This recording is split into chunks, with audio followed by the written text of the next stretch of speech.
तांबूस फुटता उधळलाली भूपाळी रामपारी दिशादाही उजळल्या आल गोकुळ आपुल्या दारी निर्भेळ आणि सकस चवीच गोकुळ लई भारी निर्भेळ आणि सकस चवीच गोकुळ लई भारी चव आहे कोल्हापुरी गोकुळ लई भारी चव आहे कोल्हापुरी गोकुळ लई भारी गोकुळची दर्जेदार दुग्ध उत्पादने गोकुळ अस्सल चव कोल्हापूरची चव आहे कोल्हापुरी गोकुळ लई भारी। जिल्हा बँक अध्यक्ष मनीष दळवी यांचा वाढदिवस सावंतवाडी मळगाव येथील शालू मंगल कार्यालयात अनेक मान्यवरांच्या उपस्थितीत संपन्न झाला। यावेळी आमदार नितेश राणे यांनी या सोहळ्याला खास मुंबईतून अचानक उपस्थित राहत मनीष दळवी यांना सरप्राईज दिलं। तर आपल्या भाषणात जिल्हा बँकेच्या माध्यमातून इतरांच्या कुटुंबांना उभं करताना स्वतःच्या कुटुंबाकडे लक्ष द्या व राणेसाहेबांनी दिलेल्या संधीचं सोनं करा असा कौटुंबिक सल्लाही दिला। पाहूयात। जिल्हा बँकेचे अध्यक्ष मनीष दळवी यांच्या वाढदिवसाच्या निमित्ताने मी ते शुभेच्छा देण्यासाठी आलेलो आहे आणि मंचावर उपस्थित असलेले सगळे प्रमुख मान्यवर सभागृहामध्ये उपस्थित असलेले सर्व मनीषजींना शुभेच्छा देण्यासाठी तिथे सर्व सहकारी बंधू आणि भगिनी आज इथे कुठलंही राजकीय भाषण करण्यासाठी मी आज इथे उभा राहिलो नाही। याची कारणं अशी आहे की आज जो काही राजकारणाचा अनुभव मला गेल्या काही वर्षापासून आलेला आहे की कोणालाही राणे कुटुंबियांनी जास्त शुभेच्छा दिल्या किंवा कोणालाही एकदम अतिशय जवळच मित्र समजला तर त्याच्याबद्दल उद्यापासून काय सुरू होऊ शकतं ह्याचा अंदाज आम्हाला आला असल्यामुळे आम्ही त्या भानगडीतच पडत नाही। म्हणून इथून आला येताना आमचे सूत्रसंचालन करणारे मित्र नितेशजींचे सर्वात जवळचे मित्र सर्वात जवळचे सगळ्या गोष्टी बोलून मी आपल्याला विनंती करेन की मनीषजीला तुम्ही अडचणीत आणू नका। याचे अनुभव आम्हाला लोकांना आलेला आहे। नाहीतर उगाच उद्या सकाळी जिल्हा बँकेच्या खुर्चीवर बसेपर्यंत अजून एक लिंबू खुर्चीच्या खाली दिसू शकतो असा अनुभव आम्हाला लोकांना आलेला आहे। चांगल्याला चांगलं म्हणणं हे माणुसकीचा धर्म राहिलेलाच नाही आणि याचा अनुभव आम्ही सगळ्या जणांनी प्रामुख्याने राणे कुटुंबियांनी फार घेतलेला आहे। प्रत्येकाला वाटत असेल नितेशजी वाढदिवसाला येत आहेत, राजकीय भाषण करतील, शुभेच्छामध्ये काहीतरी भविष्याच्या दृष्टिकोनातून काहीतरी संदेश देतील आणि तो संदेश ऐकला तर उद्यापासून कट कार्यक्रम सुरू। एक कलमी कार्यक्रम के मनीषला खालती कसं खेचायचं याबद्दल एक कलमी कार्यक्रम सुरू।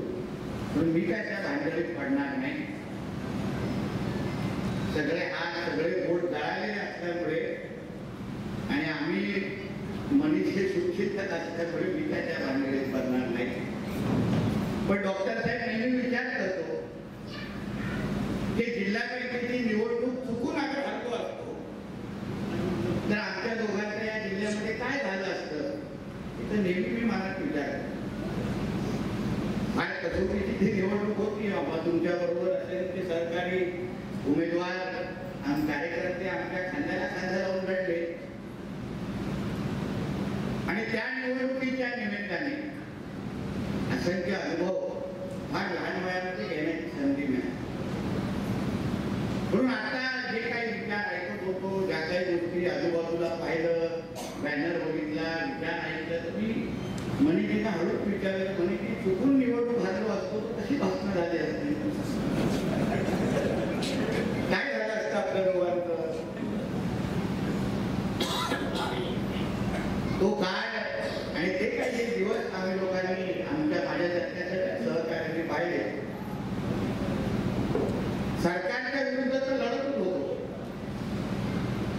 पण सोपियांबरोबर पण लढण्याचा अनुभव त्याने आम्ही लोकांना दिला। माणसं अगोदर कशी होती तेव्हा कशी वागत होती आणि म्हणजे एकंदरीत जिल्हा बँकेमध्ये बसत असताना मी जेव्हा माझ्याकडे लोक मी जेव्हा जातो तेव्हा लोक जेव्हा भेटायला मी त्यांच्या चेहऱ्याकडे बघत होतो. हा माणूस तो 2 वर्ष अगोदर भेटायला मागत होता आणि हा फार प्रेम दाखवतोय. कदाचित लोन हवा असेल म्हणून जास्त प्रेम असतात. 19च्या निवडणुकीच्या टायमाला तर मी विरुद्ध जिल्हा बँक म्हणजे उमेदवार नव्हताच. आमचे गावडे विरुद्ध बसले तिथे सगळे नाही तिथे कर्मचारी म्हणजे उमेदवार माझ्या विरोधात नव्हता. मी विरुद्ध जिल्हा बँक एवढीच निवडणूक झाली. तेव्हा कळलं की बाबा जिल्हा बँक काय असते आणि याच्यामध्ये थोडा हस्तक्षेप करायला पाहिजे. आणि इतका हस्तक्षेप केला की राजेसाहेबांच्या चेअरमॅनच बसून दाखवला.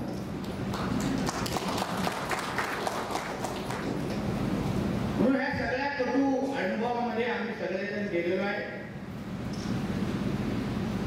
मनीषजी आणि मनीष दळवींबद्दल काही जसं बोललो राजकीय भाषण करणार नाही. तुम्ही किती तास काम करावं या सगळ्या भांडणी बिलकुल पडणार नाही. पण आम्ही राणे कुटुंब आम्ही आपल्या सगळ्या जणांना कधीही राजकीय कार्यकर्ते किंवा पक्षाचे कार्यकर्ते म्हणून कधीच समजत नाही. आमच्या कुटुंबाचे सदस्य म्हणून आपल्याकडे पाहतो. राणेसाहेब असतील, आमची आई असतील, आमचे निलेश साहेब असतील, आम्ही सगळेजण कोणीही आमच्याकडे आलं, सिंधुदुर्गातून कोणी आमच्याकडे आलं तर हा आमचा कार्यकर्ता असं समजून कधीच त्यांच्या जवळ जात. आणि म्हणूनच खूप लोक आश्चर्याने आम्हाला विचारतात की एवढ्या जड उतारामध्ये पण गेल्या 6-7 वर्षामध्ये एकंदरीत 2014चा जो प्रवास सुरू झाला, निलेश साहेबांची निवडणूक, राणे साहेबांची 2014ची निवडणूक आणि मग त्यानंतर पर्यंत आतापर्यंत आपण सगळ्या जणांनी मनीषजी असो, स्टेजवर बसलेले किंवा असंख्य सभागृहामध्ये किंवा जिल्ह्यामध्ये असंख्य जे लोक आहेत, कार्यकर्ते आहेत, काही नसताना उद्या आमचं काय होणार, राणे साहेबांचा कुठला पक्ष आहे, या कुठल्या गोष्टीची चिंता न करता आमच्या बरोबर कुटुंब राहणारे कार्यकर्ते आमच्या बरोबर होते आणि म्हणूनच आज आम्ही आपल्यासमोर उभे आहे. आज ठीक आहे, चांगले दिवस आहेत, सत्ता आहे, केंद्रात आहे, राज्यात आहे, पदावर आहोत, राणेसाहेब केंद्रीय मंत्री आहेत, भारतीय जनता पक्षासारख्या मजबूत पक्षामध्ये आपण सगळे आहोत. हे सगळे चांगले दिवस आहेत. या दिवसामध्ये सगळे चांगलेच वागतात. पण वाईट दिवसामध्ये जे जे कार्यकर्ते सहकारी जे उभे होते ना त्यांना कधीच आम्ही विसरणार नाही आणि म्हणून आज पडत आलेलं. म्हणून मनीषजी कसे बँकेत वागतात, किती तास काम करतात, बँक वापरतात, ह्या सगळ्या मी खूप सांगणार. पण मनीषजीने सांगेल की तब्येतीची काळजी आहे, फार काम करताय आणि 1-1.25 वर्षापासून सुट्टी पण घेतलेली नाही. वहिनीला घेऊन कुठेतरी बाहेर जावा, सुट्टीवर जा, 2चे 3 व्हा, 3चे 4 व्हा, अशी शुभेच्छा करून आम्ही आमच्या कार्यकर्त्यांसाठी एवढं चिंततो, त्यांच्याकडून काहीतरी मिळावं, त्यांच्याकडून काहीतरी आम्ही घ्यावं. त्यांनी स्वतःच्या तब्येतीकडे काळजी न करता दिवस रात्र काम करावं अशी अपेक्षा आमची नाही किंवा राणेसाहेबांनी असे संस्कार पण आमच्यावर टाकले नाही. इच्छा एवढीच आहे की प्रत्येकाने तब्येत सांभाळून आपलं कुटुंब सांभाळून राजकारण करावं. हे राणेसाहेब आपल्या प्रत्येक विचारामध्ये आणि प्रत्येक भाषणामध्ये हे संस्कार घालून आम्हा लोकांना तिथपर्यंत आणलेला आहे. म्हणून जे काही तुम्ही करत असाल म्हणजे जी बँक कशी सांभाळतात, काय सांभाळतात ह्याचा हिशोब इथे करण्यासाठी मी बिलकुल आलेलो आहे. पण जवळून पाहतोय काम तुमचं जे काही चाललंय, म्हणून तुम्हाला सांगतो की ठीक आहे, 1-1.25 वर्ष झालेली आहे, 2026 पर्यंत बँक आपल्याकडे आहे. म्हणून आपण बिलकुल घाईमध्ये नाही, 2026 पर्यंत लोकांना लोन देत जाऊ शकतो आणि असेच वाढदिवसाच्या निमित्ताने गर्दी वाढत बसणार, त्याची काही चिंता नाही. पण त्यामधून जात असताना आपली तब्येतीकडे, कुटुंबाकडे, आई वडिलांकडे वेळ देणं हे फार गरजेचं आहे. दुसऱ्यांचे कुटुंब दुसऱ्यांना उभं करत असताना आपल्या कुटुंबाकडे तर दुर्लक्ष होत नाही ना, हे मनीषजी तुम्ही आवर्जून पाहावं एवढी अपेक्षा तुमच्यातून या निमित्ताने मी करेन. तर त्या गोष्टी फार महत्वाच्या. या सगळ्या गोष्टी आज जे काही तुम्ही फार गर्दी करून इथे आपण आलेला आहात, फार बघून मनाचं समाधान झालं. कारण का मनीष जी काय मेहनत करतात ते मी दौडून पाहिलेलं आहे. पण जसं प्रत्येकासाठी आम्ही अपेक्षा व्यक्त करतो तसे आपल्या मनीषजी तुमच्यासाठी अपेक्षा व्यक्त करेल. तर तुम्हाला माहिती आहे मी फार आपल्या गाठीचं आहे, मी मोकळ्या पद्धतीने कधीच बोलणार नाही. त्यामुळे लोक कसे विकेट काढायला मागे बरोबर ना, लोकांनी शिकलोय की नाही आता, नाहीतर आज बोलायचं बाबा असं कर तसं करेल, चालू झालं उद्यापासून मोकट कारस्थानी. आता आम्ही म्हणजे साहेबांकडून आम्ही 90 पासून हळूहळू बघत आलेलो आणि आज तर मी 9 वर्षापासून मी स्वतः बघतोय. म्हणून जे आहे म्हणजे ती सांभाळा. आपण सगळेजण एकत्र आहोत, साहेबांबरोबर एकत्र आहोत. भारतीय जनता पक्ष म्हणून देवेंद्रजी आपल्या बरोबर आहे, रवी चव्हाण साहेब आहे, सगळेजण एकत्र आहोत. आणि या जिल्ह्यासाठी काहीतरी चांगलं करत असताना स्वतःकडे लक्ष देणं, माणसं जोडणं. मला वाटतं की राणे साहेबांनी पदं असंख्य आयुष्यामध्ये मिळवले असतील, पण ही जी काही माणसं जोडली आहेत त्याच्यापेक्षा मोठी श्रीमंती कधीच मोजमापन होऊ शकत नाही ना तुमच्या बँकेत. म्हणून राणे साहेबांनी आणि आपण सगळ्या जणांनी ह्या प्रवासामध्ये, कारण काय ह्या वर्षीचं तर नवीन वर्ष आठवतं, त्याच्या अगोदरचं नवीन वर्ष कधी आलं कधी गेलं माहीतच नाही.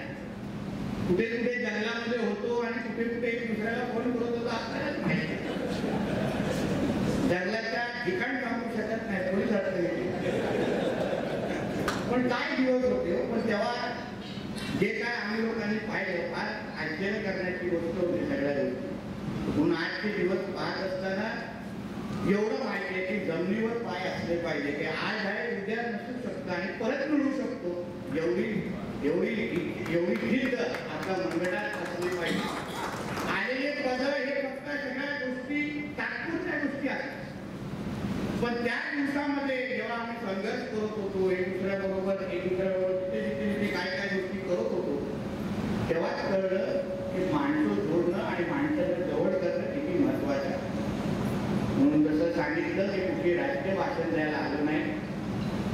जे काय आमचे सूत्रसंचालन करणाऱ्या मित्र वगैरे जवळच्या मित्र या सगळ्या गोष्टी काय नाही म्हणजे तिला माहिती आहे काय माझ्या मनात काय हे सगळं त्यांना सगळ्या लोकांना माहिती आहे. म्हणून उगाच दिखावा करणाऱ्यापैकी मी निश्चित पद्धतीने नाहीये. मला वाटलं की यायला पाहिजे, आलो.